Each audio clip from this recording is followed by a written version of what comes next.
Olá, querido amigo pediatra. Vamos ter uma discussão agora rápida e muito bem direcionada, onde a gente vai conversar sobre aquele rebaixamento dos marcos do desenvolvimento que foi amplamente divulgado, que foi feito no início do ano de 2022 pelo CDC americano. Você deve estar lembrado dessa discussão, deu o que falar naquela época, e eu gostaria de retomar com vocês hoje para a gente conseguir chegar a algumas conclusões, né? Porque discutiu-se muito naquela época, mas ficou um pouco com a impressão de que, olha, realmente houve um rebaixamento. Algumas pessoas ficaram com a impressão, inclusive, de que, olha, se deve à pandemia. Eu gostaria de adicionar detalhes para dar mais clareza, para você poder tomar melhores decisões clínicas. Eu sou Juliana Trentini, fonoaudióloga infantil, formada pela Unicamp há 12 anos. Me dedico exclusivamente ao desenvolvimento da fala, à aquisição da linguagem. Sou autora do livro Aprendendo a Falar e do livro Fala Bebê. Tenho mais de 20 mil alunos, entre pais e cuidadores de crianças. Já são mais de 270 pediatras formados dentro do curso Pediatra Amigo da Fala. Mas isso aqui não é sobre mim, é sobre o CDC americano. Nós vamos discutir agora um pouco mais sobre, e aí, o que deu daquela conversa? Qual foi o resumo da ópera agora que já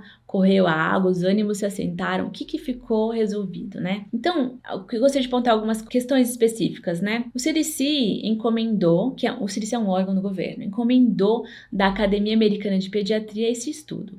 O estudo foi realizado por 5 especialistas, pediatras do desenvolvimento em sua maioria. Nenhum desses especialistas era fonoaudiólogo. E a ASHA, a Academia Americana de Fonoaudiologia, não foi envolvida nessa pesquisa, tá?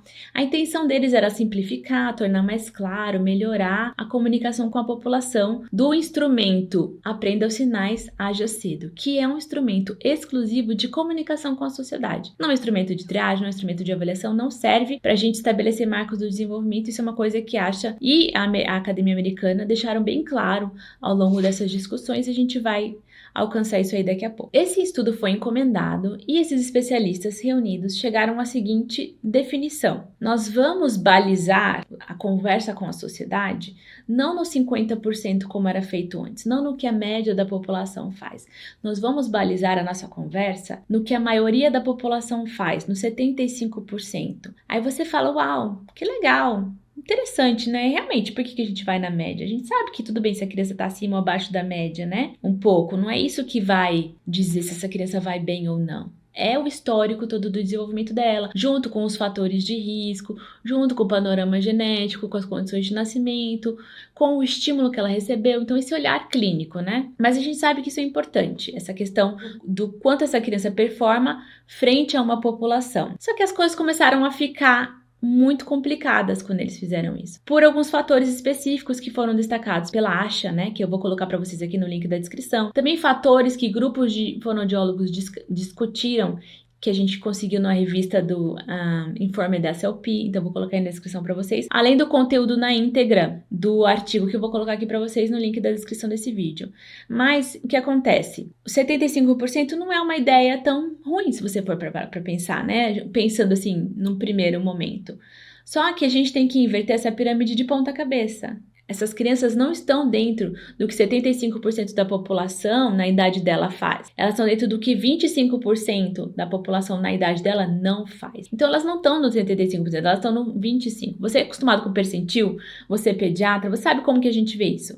Quando você fala que uma criança está no percentil 90 de altura, ela é maior que 90% das crianças daquela idade. Só que quando a gente fala que ela não atingiu, né, ela é maior que 90%, mas ela é menor que 10%. Ela não tá no percentil 10, ela tá no 90, porque ela é maior. Então, essas crianças não eram para estar no percentil 75, porque elas são menores do que 75% da população faz. Era para elas estarem no percentil 25. Só que grande parte desses marcos foram movidos de idade, alguns foram excluídos. Quando eles foram movidos, né, 67% foi movido para uma idade superior, ou seja, a gente desceu a régua, não subiu a régua, a gente desceu a régua. E nesse processo foi utilizada uma ou menos fontes científicas para apoiar essa decisão. Tem decisões ali que foram apoiadas em 0 fontes científicas, tá? Isso tudo você vai poder ver depois nos arquivos que eu vou mostrar para você. E isso tá no site da ASHA. Você pode clicar aí no link, esse site da ASHA,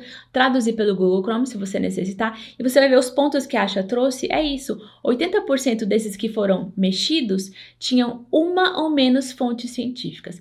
E quando a gente compara, a coisa fica mais complicada ainda, quando a gente compara com uma fonte padrão ouro. Então, por exemplo, quando a gente compara com o MCDI, eles colocam 5 palavras aos 18 meses e 50 palavras aos 30 meses. De acordo com o MCDI, que é um inventário amplamente utilizado em pesquisas, considerado padrão ouro, para a gente conseguir saber onde que a criança está dentro do desenvolvimento dela, essas 5 palavras aos 18 meses ou essas 50 palavras aos 30 meses estão no percentil 5, ou seja, elas estão performando como 5% da população. Os 95% da população está acima dela, então ela está bem ruim. Então, ela tá falando bem pouco, bem menos do que a gente espera para a idade dela, tá? Então, eu queria trazer para vocês a discussão. Primeiro, a gente não tá falando que 75% fazem, a gente tá falando que 25% não fazem, tá? E era para estar fazendo. Segundo, a gente não tá falando 25, a gente tá falando 5, porque em alguns critérios, não em todos, falando de linguagem, de vocabulário para criança, eles pegaram o percentil 5. E também, esse instrumento é um instrumento de comunicação com a sociedade. Não é um instrumento de avaliação, não é um instrumento de triagem, é um instrumento de comunicação com a sociedade. Simplesmente isso. Eles deixam bem claro aqui nessa conversa que eles tiveram com a ASHA, no site da ASHA você pode ver que o CDC compartilhou as seguintes informações. Esses marcos não têm a intenção de impactar como e se a criança qualifica ou não para serviços, ou seja, para ser encaminhada a fonoaudiólogo ou não, né? Em relação à preocupação de que os marcos sejam muito baixos, os materiais para rastreamento não são ferramentas de triagem e desenvolvimento, nem são padrões ou diretrizes, são ferramentas de comunicação que visam promover o acompanhamento do desenvolvimento e encorajar conversas entre pais, médicos e cuidadores sobre o desenvolvimento infantil e aumentar a triagem. Então, a gente discute, será que aumenta mesmo a triagem, a gente relaxar esses padrões? Daí eles usaram a seguinte justificativa. Por que a gente mudou dos 50% para 75%? Porque vai ter muito pai, se a gente botar a régua no 50%, vai ter muito pai que vai olhar e falar assim, bom, mas peraí, metade das crianças que eu conheço não fazem isso e tá tudo bem, né? Ela vai conhecer muitas crianças que são parecidas com o filho dela. Essa foi a justificativa que eles deram, tá? Para levar pro 75 para falar, realmente, meu filho não tá falando todos os outros da mesma idade, ou quase todos os outros da mesma idade estão. Então, essa foi a lógica que eles utilizaram. Mas isso falha. Isso falha no sentido de que as crianças não estão todas no 75%. Mas quando a gente põe na curva de distribuição de Gauss, a grande maioria está num delta pequeno ali. As pontas têm bem menos gente. E essas crianças das pontas que a gente se preocupa mais, né? No nosso caso aqui, as pontas, principalmente a ponta que ficou para trás, né? As crianças que estão para trás do que era para elas estarem. Uma outra coisa que eu gostaria de adicionar aqui é a diferença cultural, né? Esse instrumento foi feito por americanos para americanos. E se você conhece pessoas que moram nos Estados Unidos, já tem contato com o sistema de saúde americano, entende como é que funciona lá, você vai conseguir perceber o seguinte: as pessoas lá não vão tanto ao pediatra como nós aqui. As pessoas lá não buscam tanto atendimento de saúde. Eles são bem mais relaxados na puericultura também.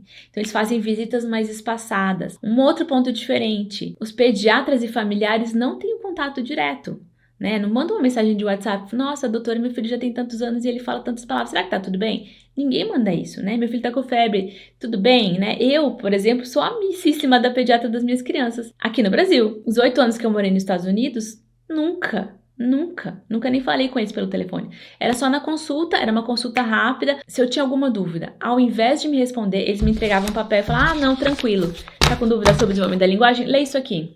E entregavam um papel pra mim. Era assim que os médicos americanos, pelo menos até 2019, quando eu morei lá, eles tratavam as pessoas. Então, sim, eles precisam muito discutir mais o desenvolvimento lá. Mas será que isso se aplica pra gente? Será que essa relaxada, né, nessa conversa dos marcos, vai fazer com que mais crianças sejam avaliadas, mais crianças sejam encaminhadas, mais crianças tenham o seu desenvolvimento acompanhado ou não?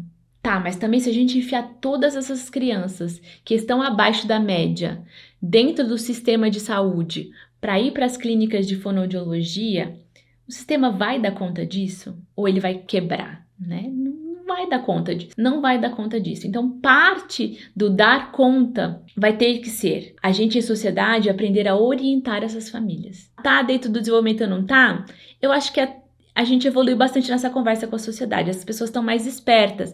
Peraí, tem 18 meses, não fala nada? Deixa eu ir atrás, deixa eu ver alguma coisa, né? Tem 18 meses, fala menos que 2, 3 palavras, deixa eu ver o que está acontecendo. As pessoas estão um pouco mais alertas nesse sentido. O que não está vendo e precisa iniciar na nossa sociedade é uma discussão de o que pode ser feito. Como ajudar as crianças a se desenvolverem bem. O que os pais devem fazer com o bebezinho desde quando ele nasce para que ele tenha um bom desenvolvimento da linguagem. Como estimular a linguagem em casa. Uma coisa que era feita naturalmente dentro do nosso desenvolvimento. Por sermos uma espécie altamente social, famílias extensas, comunidades unidas, vizinhança, muito contato, criançada brincando junto, aprendendo uma com a outra, não é uma realidade que a gente vive hoje. A gente vive trancados, cada um no seu apartamento, do seu apartamento para sua baia de trabalho, a criança da escola para a cama, da cama para a escola, na escola tem a salinha, na salinha, né? A gente está enquadrando muito as crianças ali, ela não tem contato com crianças de outras idades, que já vão ter uma linguagem melhor para poder influenciar ela. Então, a gente vai precisar, assim como sociedade, aprender o que apoia o desenvolvimento da linguagem e o que pode ser feito. E isso vai minimizar essa porcentagem de pessoas que estariam entrando no sistema simplesmente por falta de estímulo.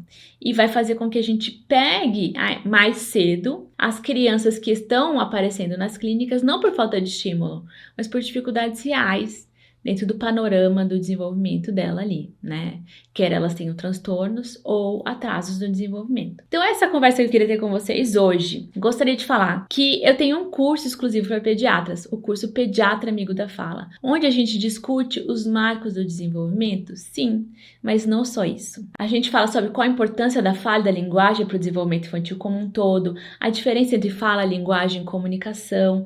A gente traz para você o que é esperado dentro dos marcos, mas também os fatores protetivos e os fatores de risco. A base do curso, né, e é um curso rápido, a gente triangula os dados da anamnese com os fatores de risco e os marcos do desenvolvimento. Quando a gente triangula esses três e a gente tem uma ação ativa, né, no sentido de pegar aquela criança, tá dentro do esperado? Não. Então vamos orientar essa família e esperar um mês, porque dentro do desenvolvimento infantil, um mês é chão, tá? 1 mês ou 2 meses, volta aqui, e aí, melhorou? Não melhorou? Então a gente tem esse fluxograma de conduta para apoiar as condutas clínicas dos profissionais pediatras, não para decidir por eles, mas a gente pode fazer esse raciocínio clínico olhando para a linguagem, para o desenvolvimento da fala e da comunicação do bebê, tá? Então, o core do curso você consegue concluir em até 4 horas, mas além do core, existem os extras. Lá dentro tem o curso Fala Bebê, que é um curso de orientação, onde vocês vão poder saber como orientar esses pais dessas crianças. Tem o curso Bilinguismo Brasileira, que é o curso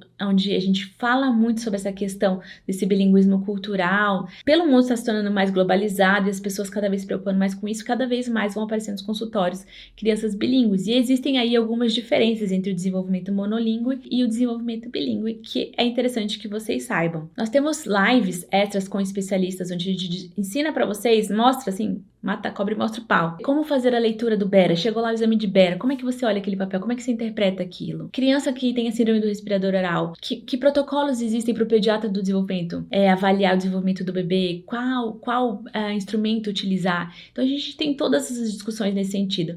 Mas, de novo, a base do curso você consegue concluir em menos de 4 horas. Já são mais de 270 pediatras formados, pediatras amigos da fala. Se você quiser, fica aqui o convite para você se unir a nós, participar dessa comunidade de pediatras amigos da fala, tá? Aqui no site vai ter toda a explicação que você precisa para você poder se juntar à nossa turma. Vejo vocês lá então.